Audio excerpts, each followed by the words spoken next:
Black women are dying in labor. Black women are dying giving birth to their babies at rates that are exceedingly higher than other races. It is dangerous for a Black woman to give birth in America. And that's a problem. We can do something about it. So on cdc.gov, it says that in 2021, the maternal mortality rate for non-Hispanic Black, i.e. Black women, was 69 deaths per 100,000 live births. That number comes to 2.6 times the rate for white women. Why is this significant? Why are we talking about this? You know, I have a very unique position in this issue.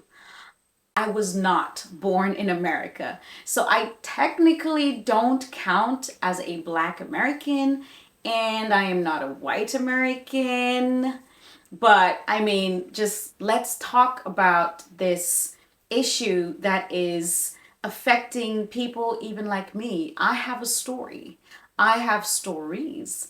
I have 5 children, and during my births, I almost died. So it was so bad that with my 3rd child, I decided not to go to the hospital at all. I decided to have a home birth. And this was after having 2 C-sections. Let's talk about it. What is going on with Black women dying while giving birth and what we can do about it. As a nurse, as a health advocate, I am about done. We need to do something about it. Again, this is not a talk about race. This is not another fight, this is not a racist fight. But this is a fight for our lives, one that I have been through. Let me tell you the story about my first childbirth experience. So about almost 11 years ago, I was giving birth to my first child, and I had these ideals. I wanted to have a natural birth. But because I was a first-time mom and because I was a nurse, I had a lot of fear about home births. So I went the in-between route. I went to a birthing center, and this particular birthing center was attached to a hospital. So it was right on the same floor as the maternal baby unit, where women typically give birth. So I felt like, okay, if something goes wrong there, they're just going to whisk me over there. I knew that was a possibility, but I was not prepared for what happened. About 40 something hours into my labor process. Yes, it was so long. It was so long. And let me tell you, my midwife was amazing. She herself had a bunch of children. I don't remember the exact number now, but she was amazing. She was on shift for 12 hours. She went home for 12 hours. She came back for 12 hours. I hadn't given birth yet. I was really going in that labor. It was natural. It was quite an experience. And then she decided to stay on. Even though her shift was over, she decided to stay on because at that point they had transferred me out to the hospital. So I was not mad about that because I had been laboring for very long. I wasn't making a lot of progress. Now, with the knowledge I have, and after helping a lot of moms through that process, I know what was going on. But that's a story for a whole nother day. Anyway, I ended up on Pitocin, which I knew, again, with my medical background, I knew that that was most likely going to lead me to a C-section, and it did. So they called in an OB-GYN at about 4 in the morning So, of course, that is not a good time to be woken up, but my baby's heart rate was erratic. So it was, it was getting to that emergency place. So she came in, introduced herself, and they got me ready for surgery. Once I was in surgery, my midwife was there and the father to my child was there. We were not married at the time. That's a whole nother story. If you're single, don't do that. But listen, life happens sometimes and you just have to learn to move on. Check out my other videos about that.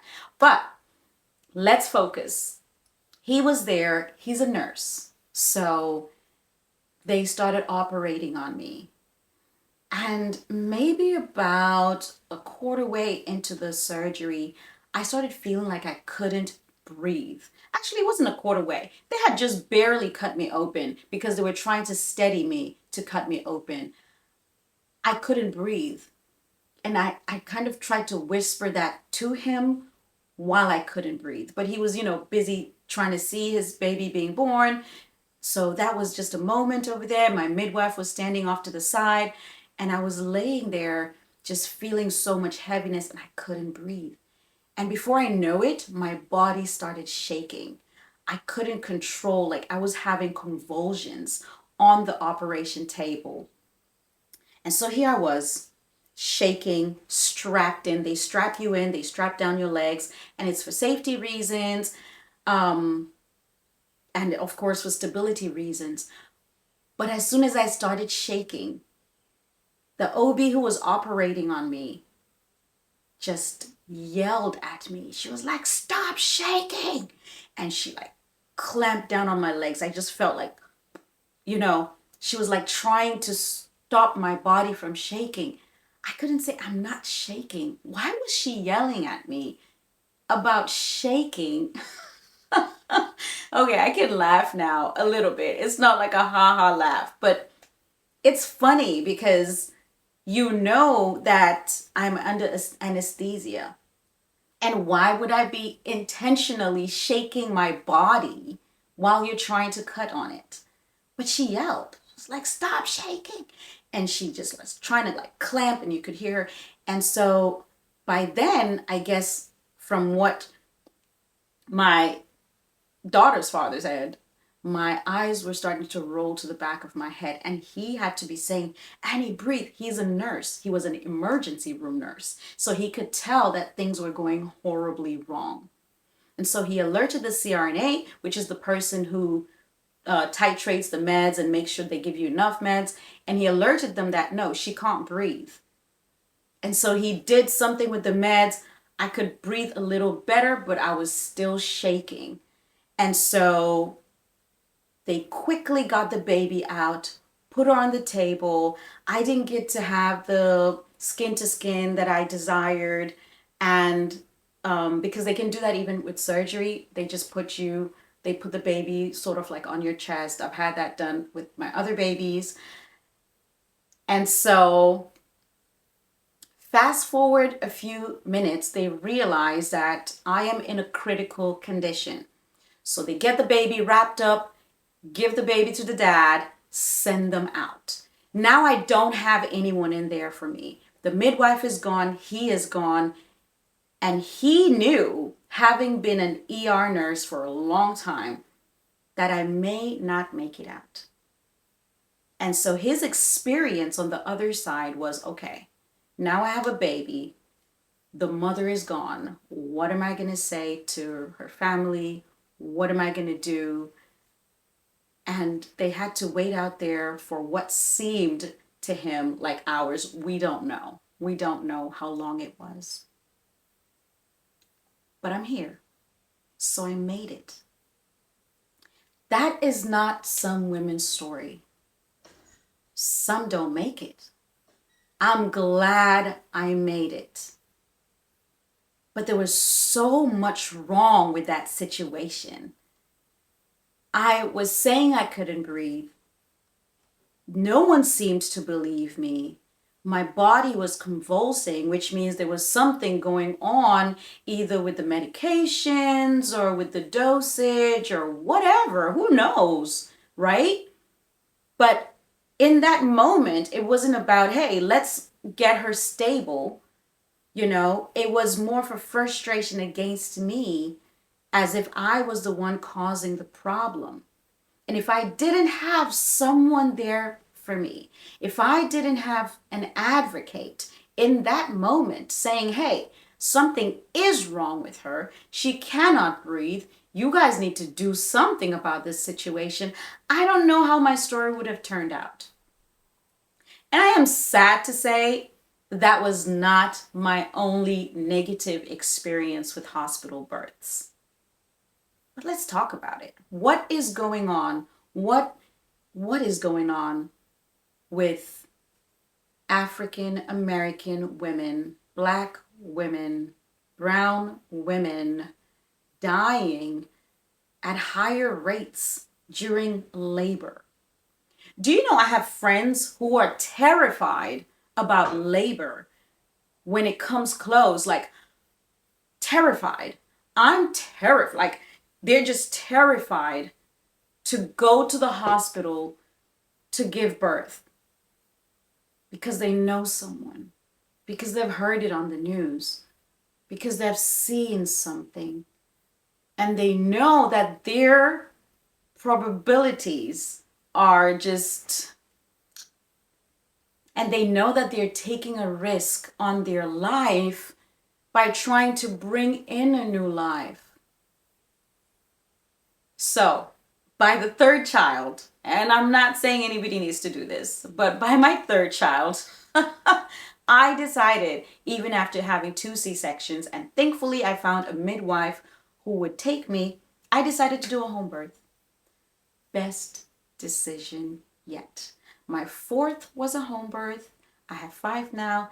And my 5th, we'll talk about that later, because that was another situation. But let's get down to the causes. Why are Black women dying at ridiculously higher rates?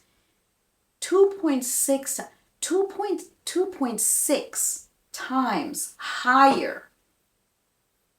So that means for every white woman that goes into the hospital and sadly does not make it out, which, just so you guys know, that is the worst feeling.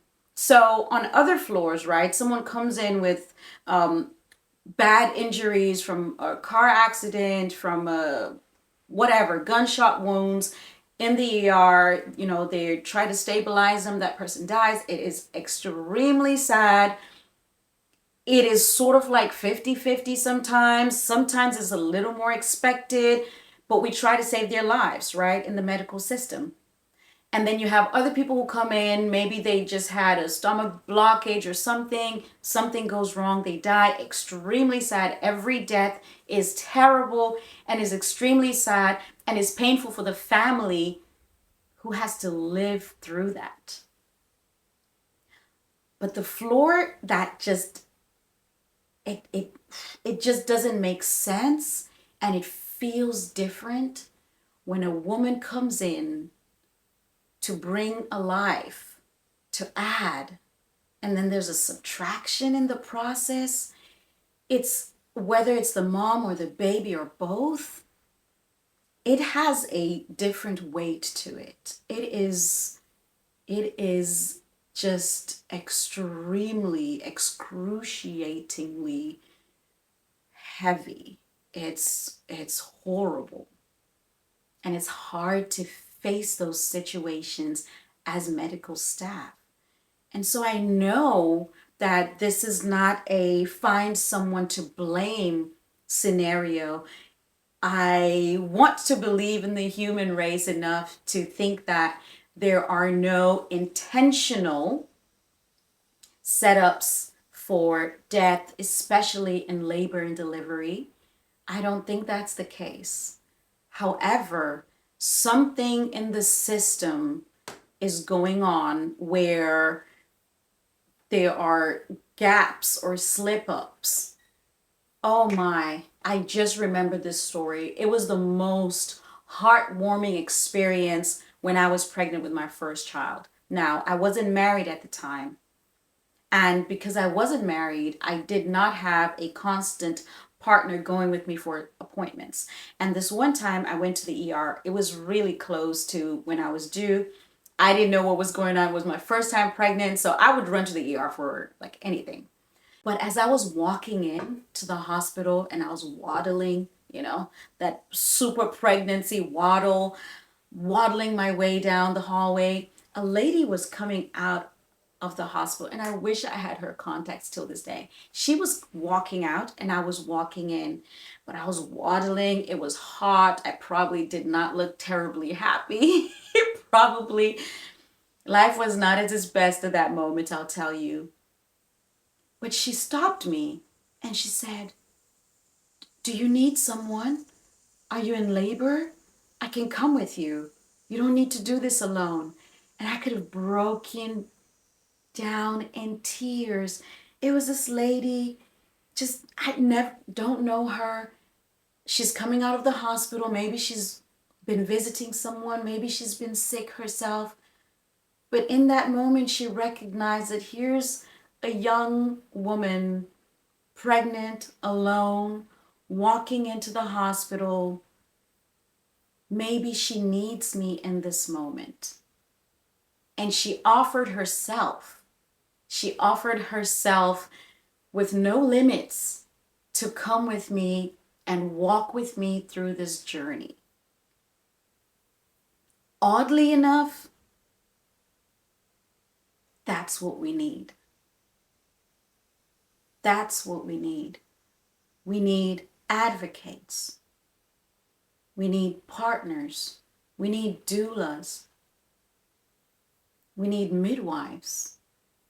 We need trained people, whatever type of training, that are standing there and presenting and protecting these women just by being an extra set of eyes, by being an extra set of hands, by focusing on this woman as she's going through this process helpless, oftentimes in surgery or even while pushing.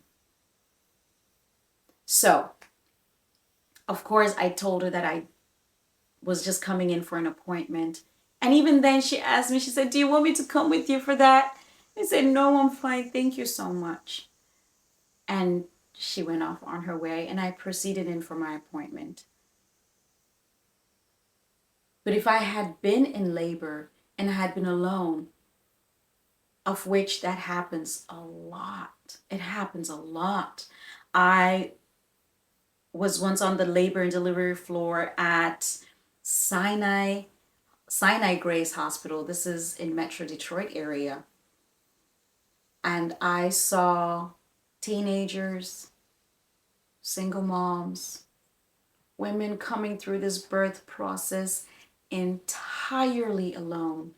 No mom, no sister, no advocate, just them and the system. And once you come in like that, once you come in alone, it is sad to say, but the judgments go up. The red flags are set off in the system. There are some conclusions made about a woman who walks in by herself with no support.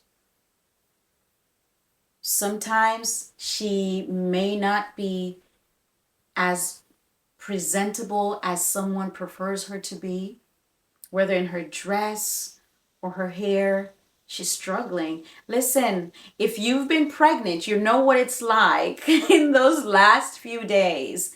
And I just feel just ready. I feel ripe, just nothing fits. And so you just wear your husband's t-shirts and oversized clothes and like your hair, like who cares? Just let me get through this. I'm making a human, okay? That's enough. I don't need to be bothered with anything else.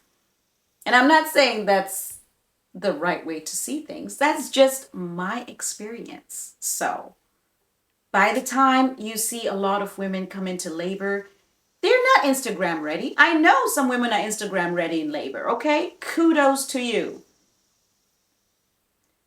But the judgments are just unnecessary. And then there's a second layer to this. Because we have seen in the medical industry, we've seen this a lot. Someone comes in, you ask them, hey, so do you drink any alcohol? No.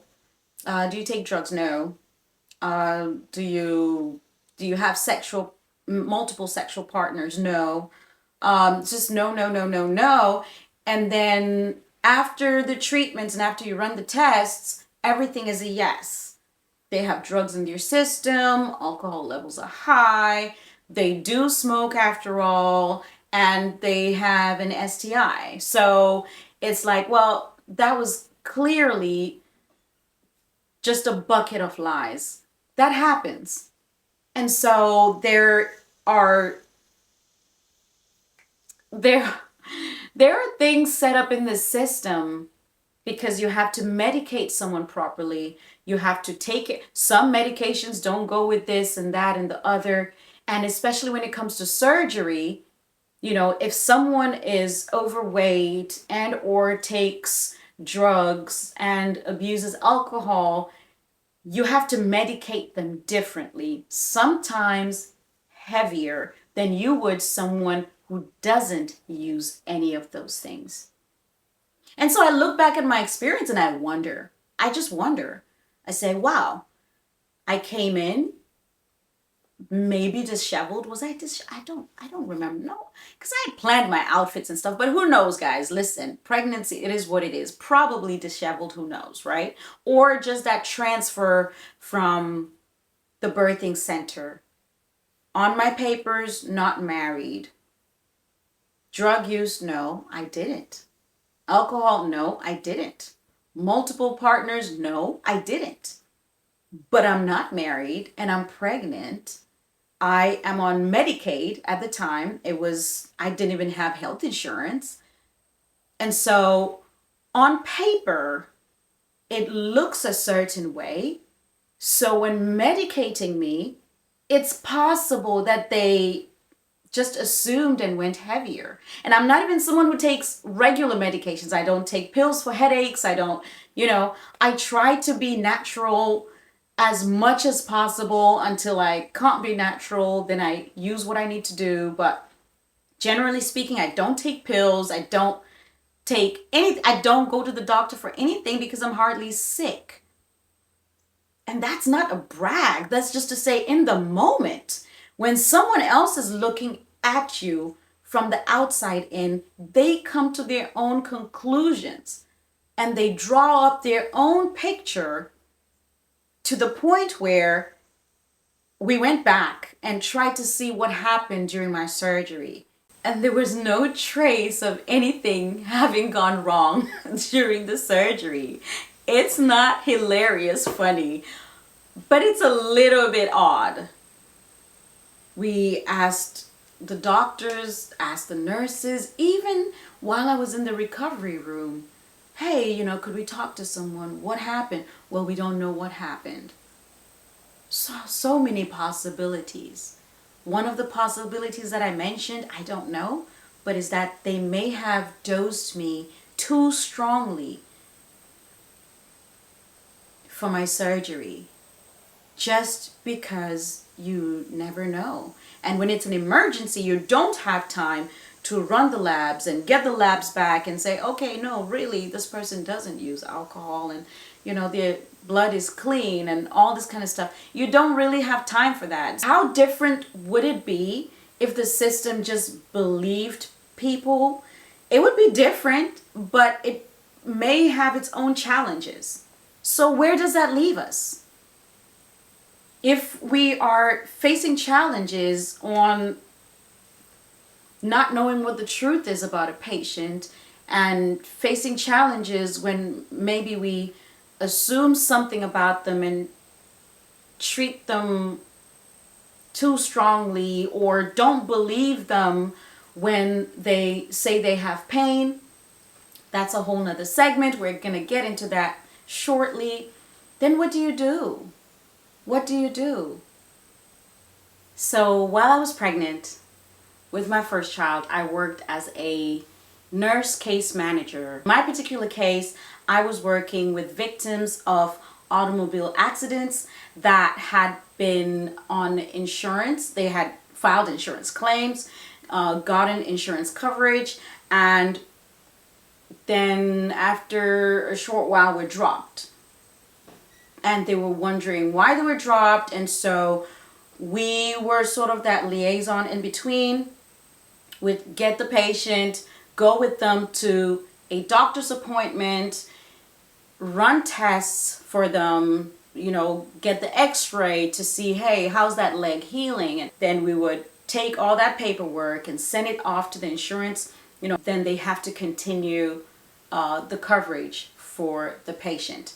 Now, sometimes we were privileged. I call it a privilege now because it opened my eyes to a lot. I was able to go with these clients to their doctor's appointments for more pain medication, for example. And they'd say, I'm still in pain. And I'm just sitting there as an advocate in the background. And they're like, I'm still in pain. I have a ton of pain. I need more medication. And the doctor would look and say, well, we gave you this amount of medications. We gave you all these narcotics. And so, I don't think we can give you more narcotics. So we had to go and get more tests run and check their spine and, and then go back to that doctor and say, look, this person literally, they still have a broken bone. They are in pain.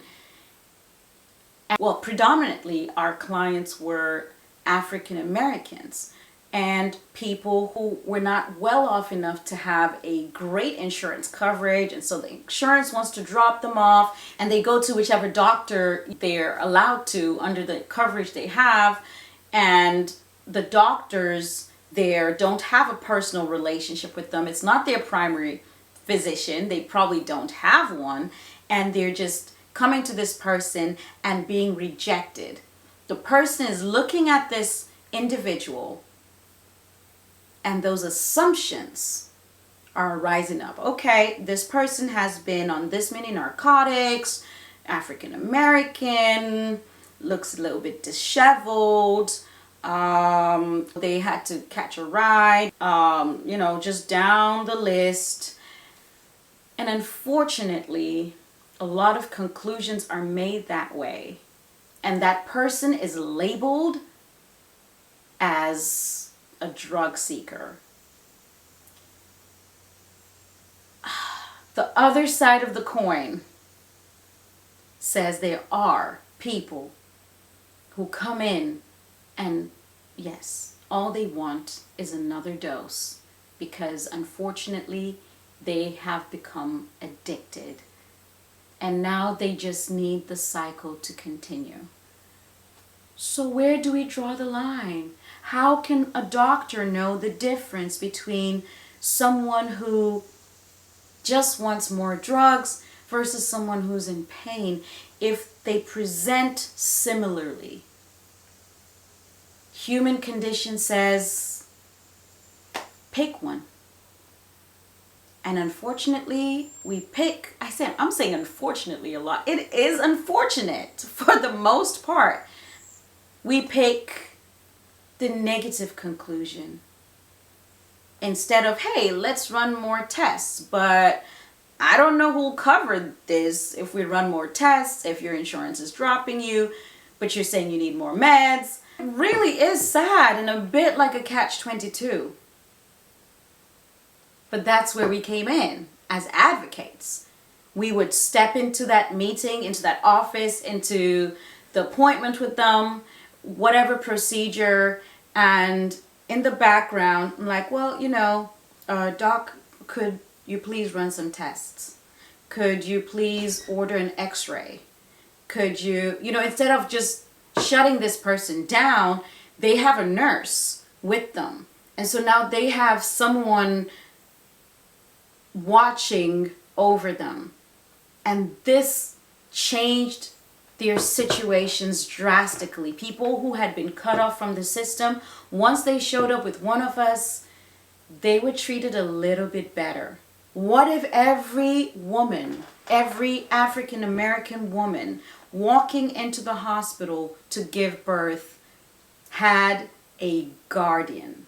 Yes, guardian just sounds like the right word, because advocate is wonderful, but let me tell you, when you feel like you are hanging your life on the line in order to bring your child into this world, it's so nice to know that you have a guardian.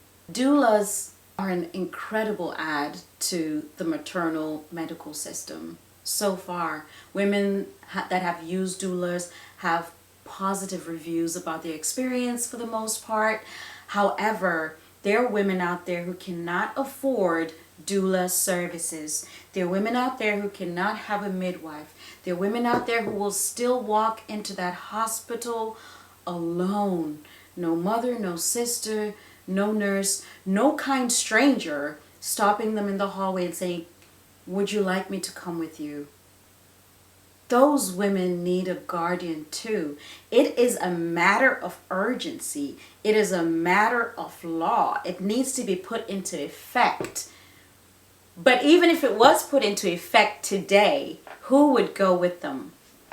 Who out there do we have a army, a group of trained women, trained individuals in every city, in every state, who are willing to, as their work, go with these birthing women into these rooms and be a guardian over their lives and know the procedures and have enough medical knowledge to know what advocacy looks like, to know what choices are available to a woman walking into labor, to know, hey, she has the right to decline this particular procedure because it increases her risk by X%. Those are the conversations we need to be having as individuals, yes, as communities, yes, and bigger as states, as counties. We can start at counties and then as states and as a nation, because the slaughter of the African American woman needs to come to an end. And I told you all that I would tell you the story about my 5th child. So if you recall earlier, I told you that I was on the side of home birthing. I switched over and it was going really well. My 2 first were C-sections. The second one, just to give you a little recap, the second child, I was actually at a hospital that allowed me to have a VBAC, which is a vaginal birth after C-section. Vaginal birth after C-section, VBAC. And so this was wonderful. I could, bounce on the ball. I could do some of these things. I had to stay pretty much monitored, while I was doing whatever, because I'd had a C-section before that went badly and they didn't know why. So I was deathly afraid of having another C-section. I didn't want to hear about it. However, during my process, every 10, 15, 20 minutes, I had a doctor, a nurse, an anesthesiologist who came in and is like, "Are you sure you don't want to just do the C-section?" I just started, like hour 1, hour 2, hour 3, hour 4, hour 5, hour 6. Are you sure? Because, and at the end, they came in and said, "Hey, the anesthesiologist is about to leave for the night. And so, you had bad C-section, you had a horrible labor the first time. We don't really know what happened. We tried to get documents from that other hospital, and there's not much detailing what happened except that it wasn't really a great experience, and so your child might be at risk." And they're saying this to a laboring woman. I'm like, I don't want my child to be at risk. It's really hard to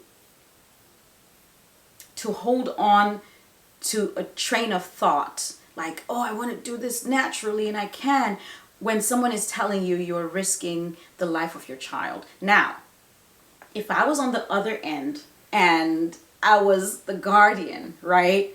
I'm looking at the papers, the machine is beeping well, the baby's fine, heartbeat is fine, heart rate is perfect, mom is doing good, she's breathing through it, she's drinking her, popping in her little pieces of ice because I couldn't drink anything. Nothing was wrong.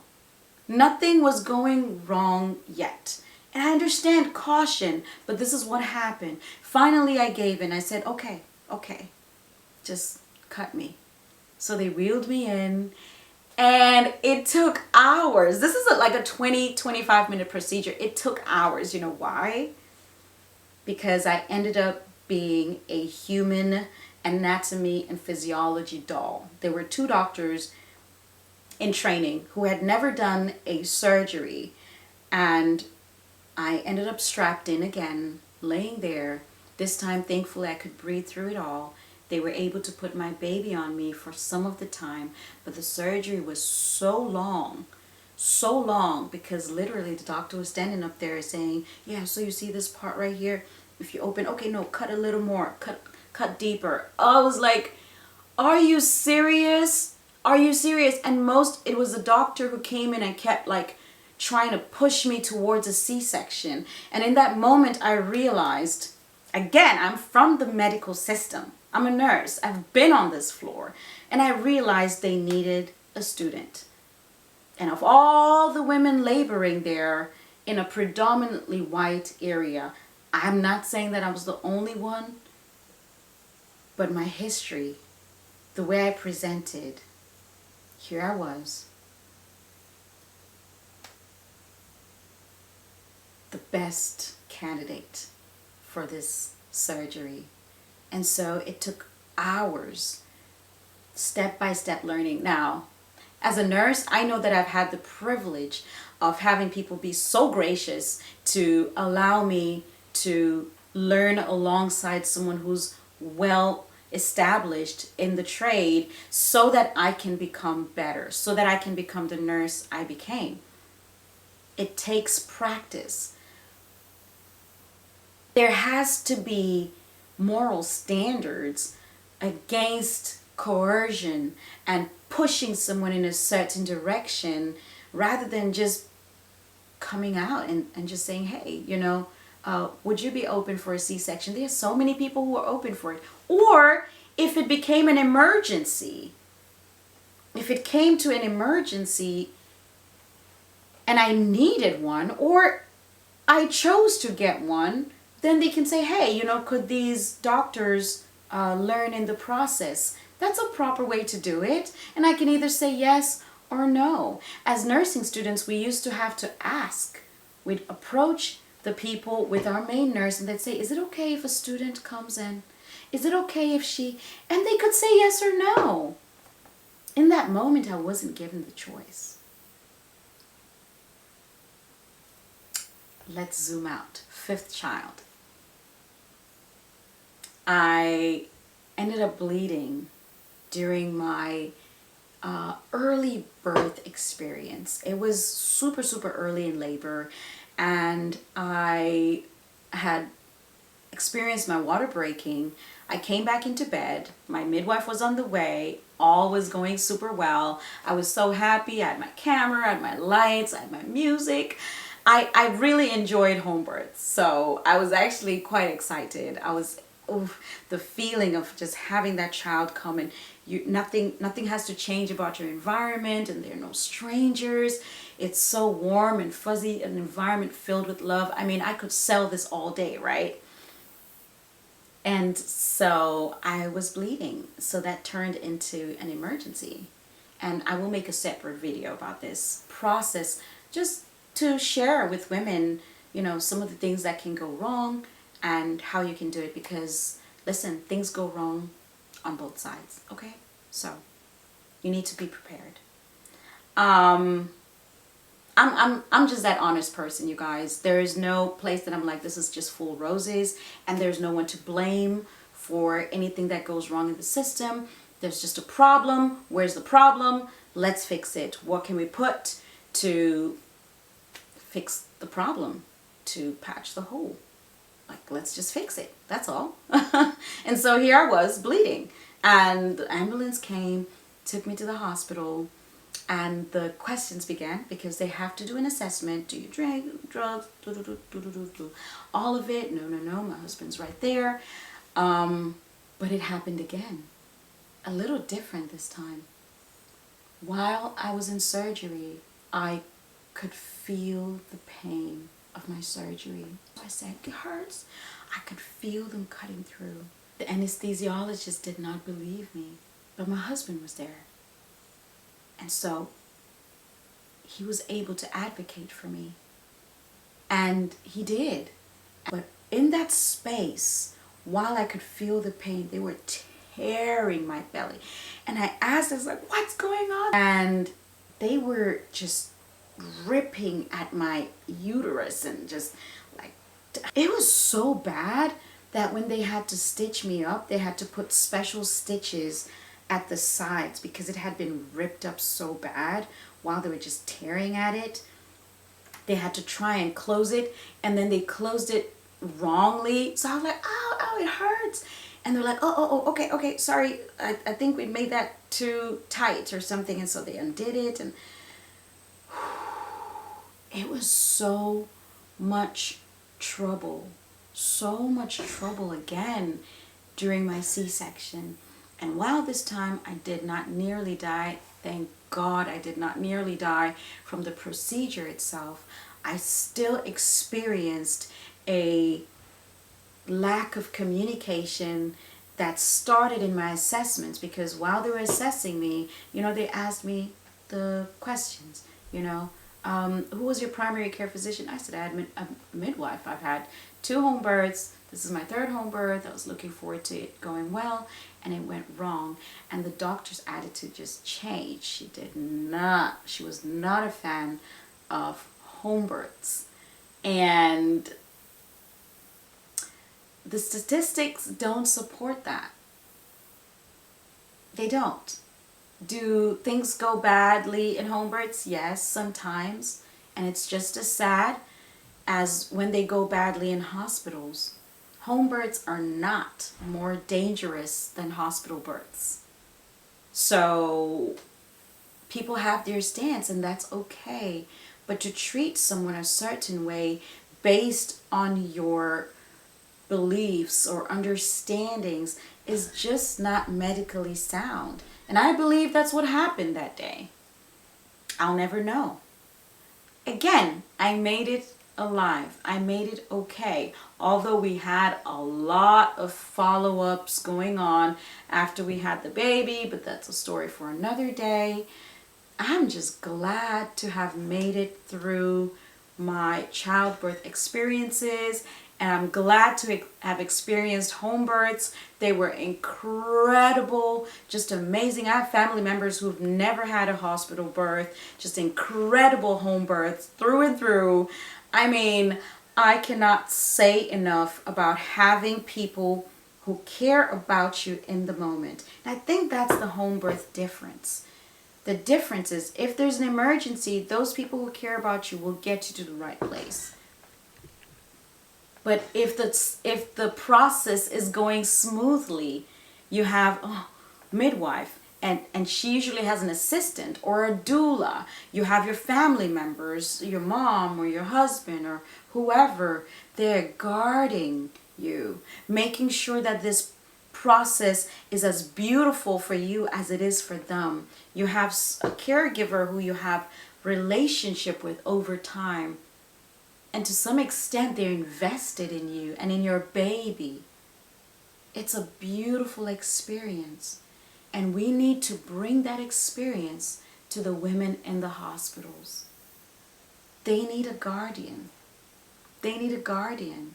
They need an advocate. They need doulas.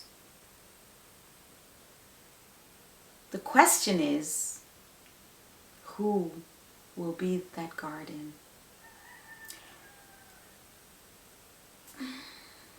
Is this a complete analysis? I don't know. But it's my take. It's what I've seen. It's what I've experienced. It's what I know makes a difference? Where can we get funding for some training to have more women equipped to protect their own? To have family members get training if they want to walk alongside their daughter, their sister, their friend. They need training. Just a quick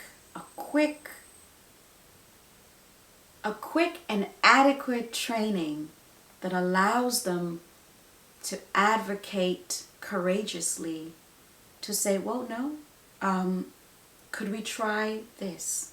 Or let's ask her what she would like to do. Or did she sign up for this? Or what other options does she have? Or can she have 5 minutes to think it over? It makes a huge difference.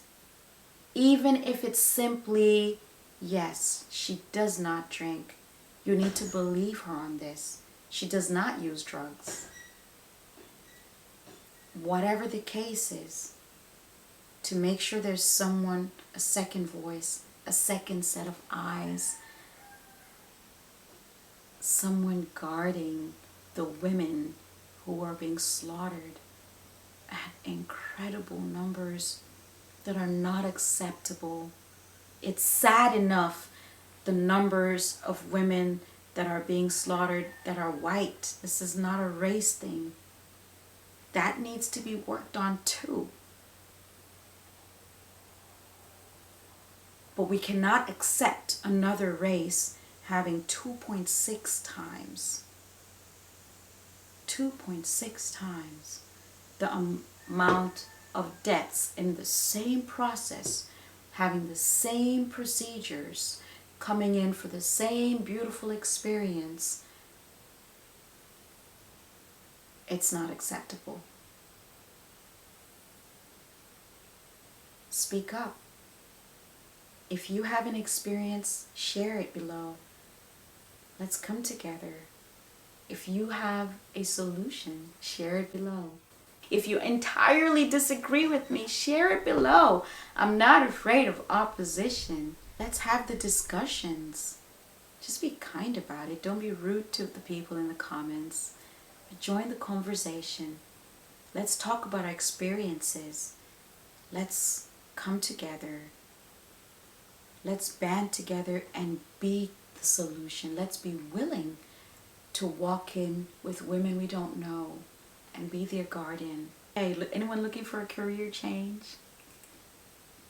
The birth guardian. I like that. Guardians of life. Guardians of birth. Whatever. Throw your ideas below for that as well. Alright guys. I'll see you on the next video. Thank you for hanging out with me. This is Annie, Nurse Annie, and we talk about wellness, mental health, physical health, motherhood, birth. We talk about all things wellness. And if you're a mama about to give birth, I wish you wellness. Take someone with you. Find someone, okay? Find someone to go with you. Alright, bye.